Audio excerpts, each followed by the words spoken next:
British tennis star Katie Boulter says she's received death threats from sports bettors.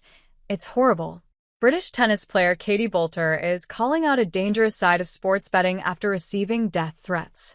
In an interview with BBC Sport released on Tuesday, June 17th, Boulter, 28, spoke about the impact those messages have had on her. "I think it just kind of shows how vulnerable we are," said Boulter, who has received messages from people telling her they hope she gets cancer and to go to hell. "I don't think it's something that I would ever say to my worst enemy," she continued. "It's just an awful, awful thing to say to anyone. It's horrible." The People app is now available in the Apple App Store.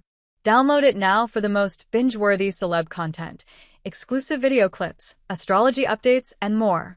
Boulter, who is engaged to Australian tennis player Alex de Minaur, also noted another level of concern when she realized you really don't know if they're nearby, or if they know where you live, or anything like that.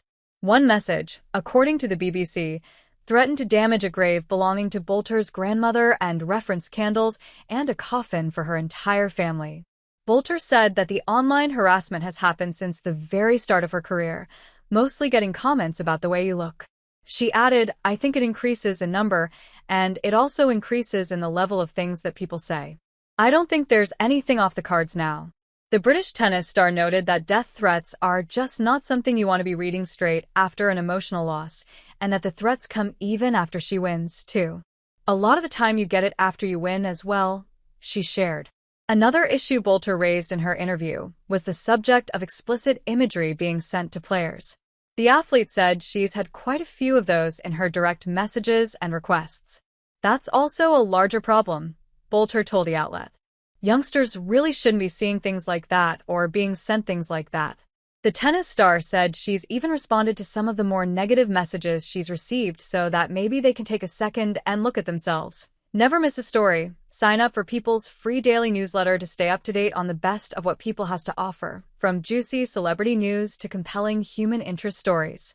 Sometimes the replies I actually get from that is them saying, "Oh no, I'm a huge fan. I'm so sorry. I didn't want to send you that stuff, but it was emotional. I didn't mean to. I still support you. I think you're amazing," Boulter shared. BBC Sport spoke to All England Lawn Tennis Club's chief executive Sally Bolton, who said her team is trying very hard to protect the players when they're on site and digitally. "It's disappointing that athletes aren't able to go about what they do without receiving that abuse, but unfortunately it is a reality, and betting on sport now, I'm afraid, is also a reality, so we have to think about how we can mitigate some of that threat and risk," said Bolton.